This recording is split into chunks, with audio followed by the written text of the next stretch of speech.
Josefo, el historiador del primer siglo, escribió que 256.000 corderos fueron muertos durante las Pascuas del primer siglo. Puedes imaginar que las ovejas y los jóvenes corderos llenaban las calles mientras que el Cordero de Dios, quien también había entrado a la ciudad para morir, había llegado. Aquí viene Él, el sacrificio final, el cumplimiento de la Pascua rodeado por miles de corderos sacrificiales. Y 50 días después de la fiesta de las primicias, la Biblia dice en Hechos capítulo 2 versículo 1, cuando llegó el día de Pentecostés. Literalmente es cuando fue cumplido. Dice, estaban todos unánimes juntos. Israel también había estado celebrando la Pascua durante siglos. Pentecostés significa literalmente 50. Ocurría 50 días después de la fiesta de las primicias. Una de las funciones principales de Pentecostés era celebrar la entrega de la ley. En el Antiguo Testamento estaban los retumbantes sonidos del terremoto cuando Moisés descendió del monte Sinaí.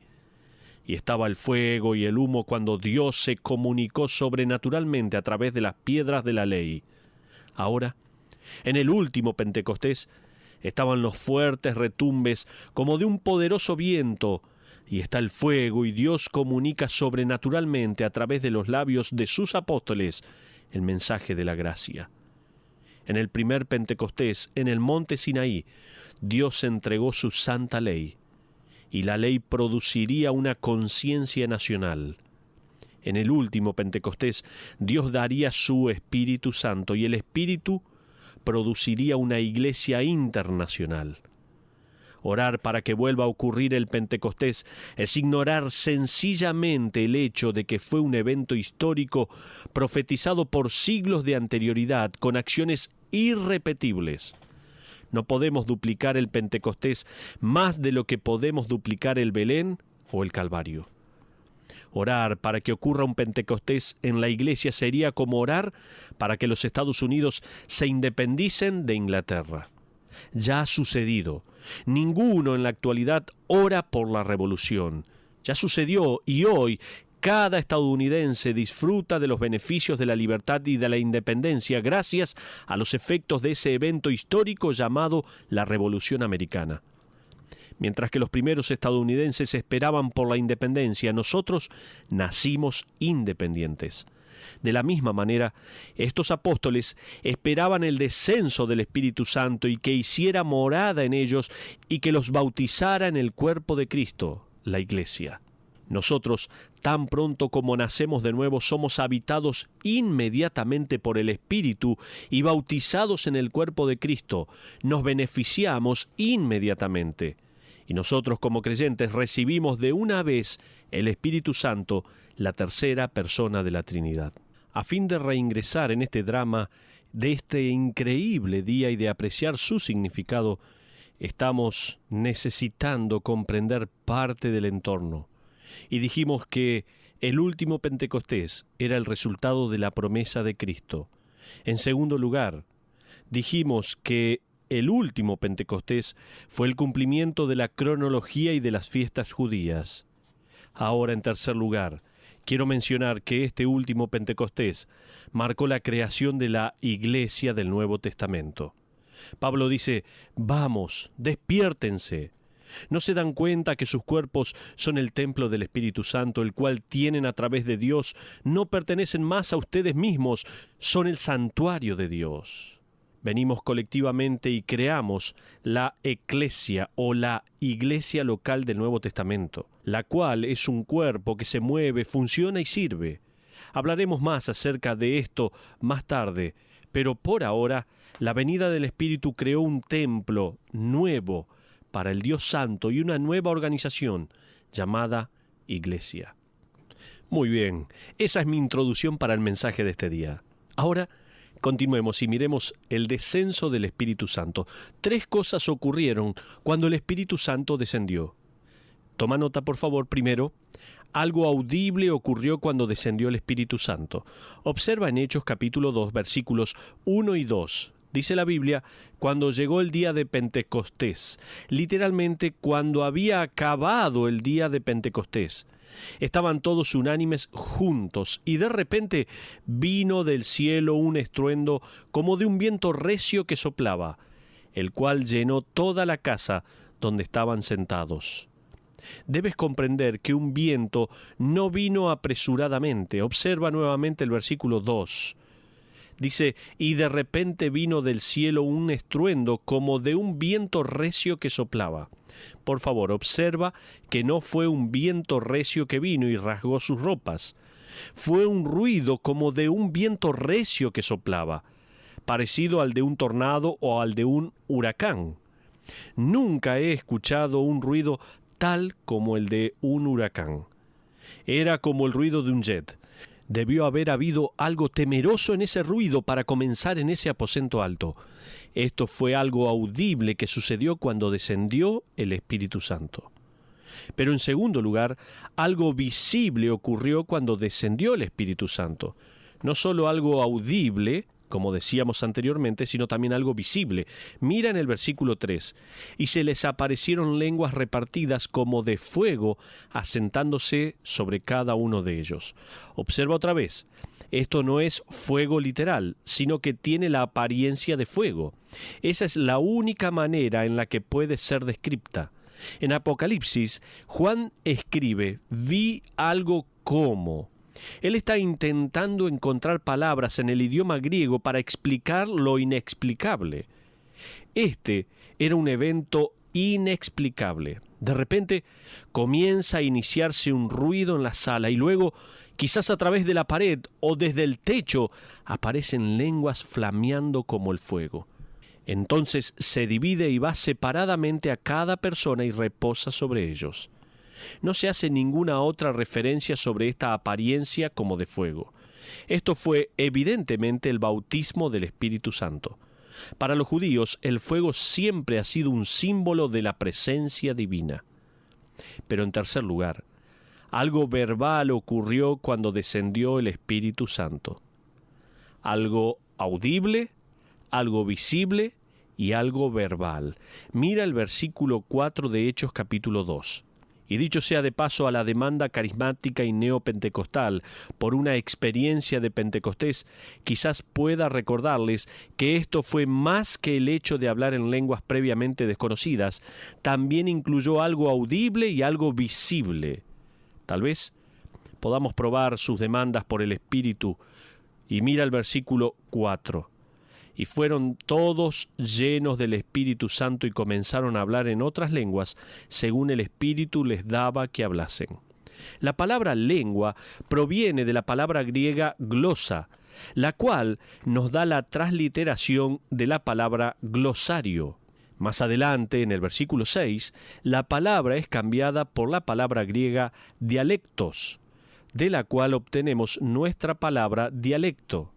Este era un idioma conocido, el cual consistía no en el balbuceo ni en la simple vocal consonante, las consonantes vocales de un infante. Esto consistía en vocabulario, en gramática y en orden. Por lo tanto, cuando descendió el Espíritu Santo ocurrió algo audible, ocurrió algo visible y ocurrió algo verbal. Eso me lleva hacia otro punto crítico sobre Pentecostés. Dijimos en primer lugar que el último Pentecostés era el resultado de la promesa de Cristo. En segundo lugar, dijimos que el último Pentecostés fue el cumplimiento de la cronología y de las fiestas judías. En tercer lugar, dijimos que el último Pentecostés marcó la creación de la Iglesia del Nuevo Testamento. Y ahora, en cuarto lugar, el último Pentecostés fue el cumplimiento de la profecía del Antiguo Testamento. Busca en Isaías, por favor. Isaías capítulo 28, versículo 11. Dice así la Biblia: porque en lengua de tartamudos y en extraña lengua hablará a este pueblo, a los cuales él dijo: este es el reposo, dad reposo al cansado, y este es el refrigerio, mas no quisieron oír.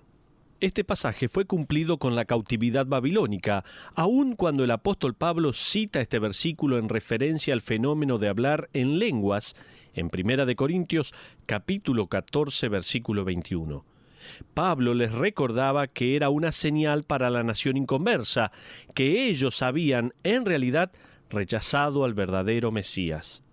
Cuando Pedro y los otros se pararon y declararon en lenguas extranjeras la verdad del plan de Dios a través de Jesucristo, cada rabí que había clavado a Isaías en su corazón, cada líder judío que había conocido el rollo de Isaías, su gran profeta, debió haberse estremecido con el pensamiento: ¿puede ser esto la señal de que crucificamos al hombre equivocado, al Dios hecho hombre? Pablo disipa cualquier duda cuando escribe en 1 Corintios capítulo 14: sí, las lenguas fueron una señal para los judíos incrédulos de que Cristo era el verdadero Mesías. Ahora, volvamos a Hechos capítulo 2 y observemos cómo respondieron los judíos. Y mientras leemos sus respuestas, mi pregunta hacia ti es: ¿te ves reflejado en esta respuesta? ¿Cómo estás respondiendo hoy al descenso del Espíritu Santo y al comienzo de la dispensación de la gracia? Observa, por favor, los versículos 5 y 6 de Hechos capítulo 2. Moraban entonces en Jerusalén judíos, varones piadosos de todas las naciones bajo el cielo, y hecho este estruendo, se juntó la multitud y estaban confusos, porque cada uno les oía hablar en su propia lengua. Evidentemente, este sonido no se confinó únicamente en la habitación. Por lo que sabemos, debió haber llenado a casi toda Jerusalén. Cuando todos lo oyeron, se confundieron y vinieron. Mira el versículo 7 para descubrir lo que sucedió. Y estaban atónitos y maravillados, diciendo: mirad, ¿no son galileos todos estos que hablan? Permítame darle 3 respuestas provenientes de la multitud. La primera respuesta fue el asombro. Asombro. Me hubiese encantado poder haber visto esto. La multitud estaba tan asombrada debido a que los apóstoles eran galileos indoctos. Ellos se preguntaban: ¿cómo pueden los galileos indoctos hablar fluidamente en otra lengua? No lo entendían. Observa el versículo 8. ¿Cómo, pues, les oímos nosotros hablar cada uno en nuestra lengua en la que hemos nacido?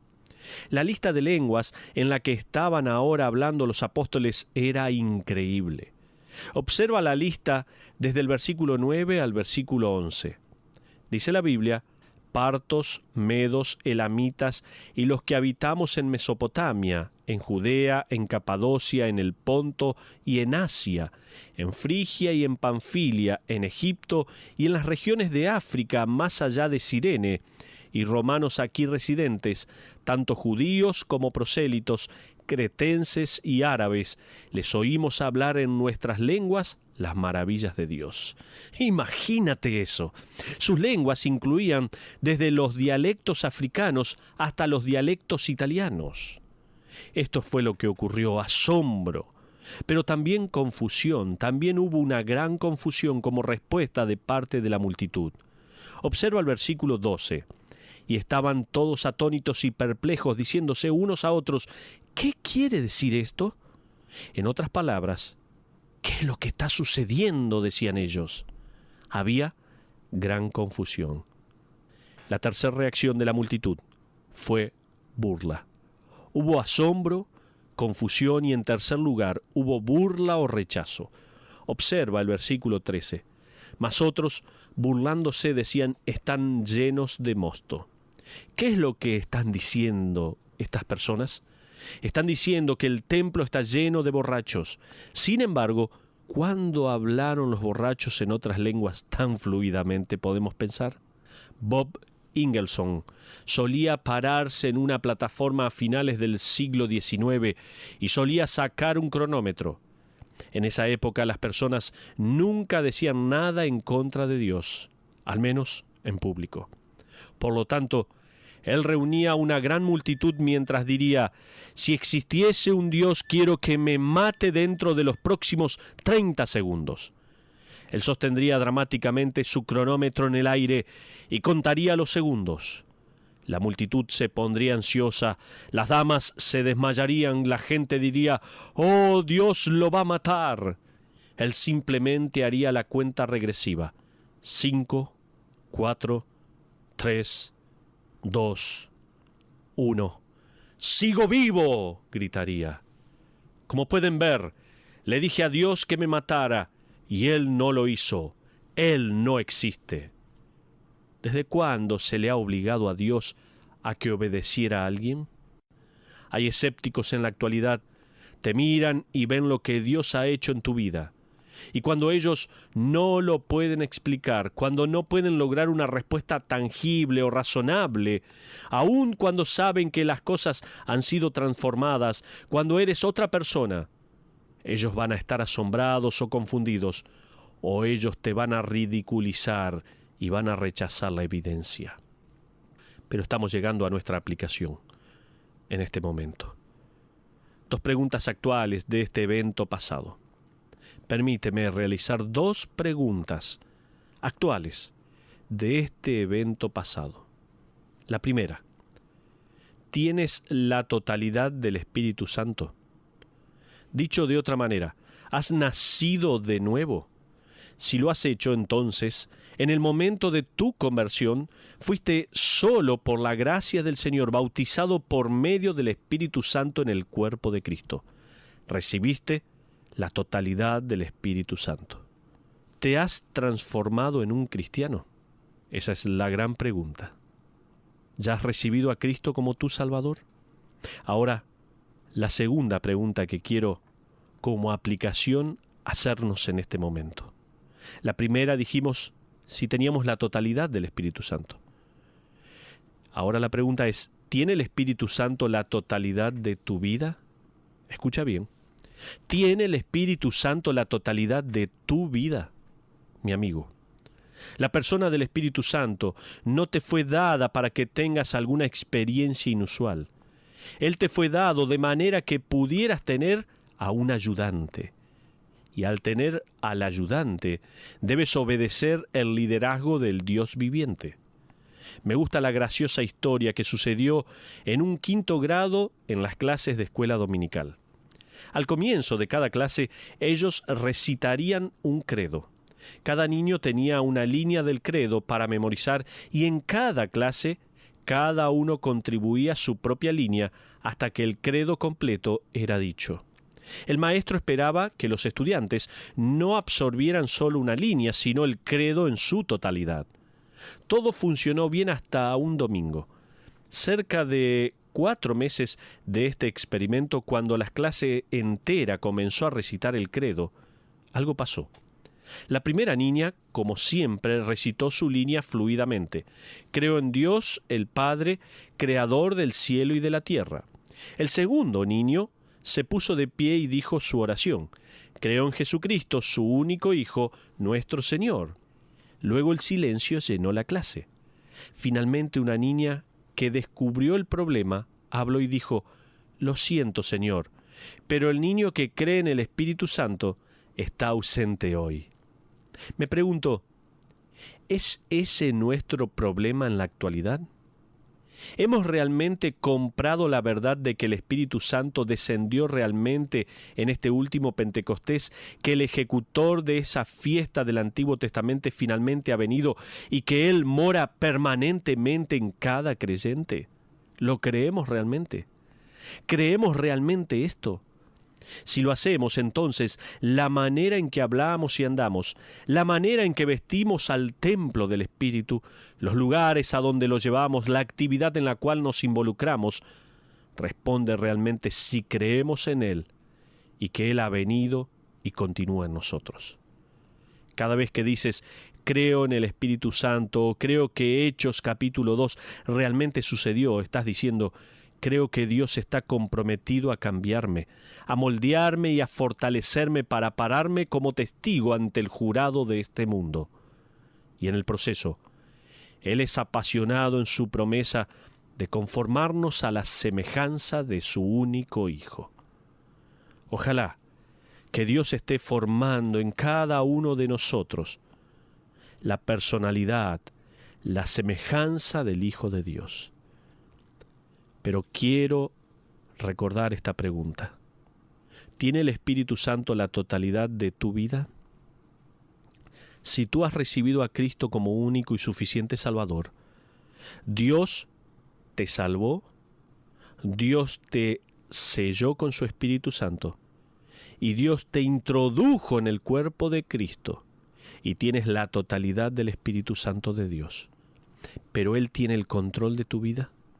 ¿Le has dado el control de tu vida a Dios a través del Espíritu Santo? Si no lo hiciste, o si estás tomando parte de lo que le corresponde a Dios, ¿por qué no oras en este momento? Te arrepientes de tu pecado y le pides a Dios que tome la totalidad de tu vida y que te guíe conforme a su voluntad. Gracias, nuestro Dios, por permitirnos leer tu palabra y estudiarla, y gracias por todo lo que haces a nuestro favor. Señor, encomendamos nuestra vida en tus manos. Ayúdanos a cambiar. Ayúdanos a dejar que ese Espíritu Santo tuyo moldee, transforme, cambie y guíe nuestra vida. Escucha cada una de nuestras oraciones en este momento. Señor, restablece el gozo de tu comunión, de tu salvación en nuestras vidas. Te lo pedimos en el nombre de Cristo Jesús. Amén.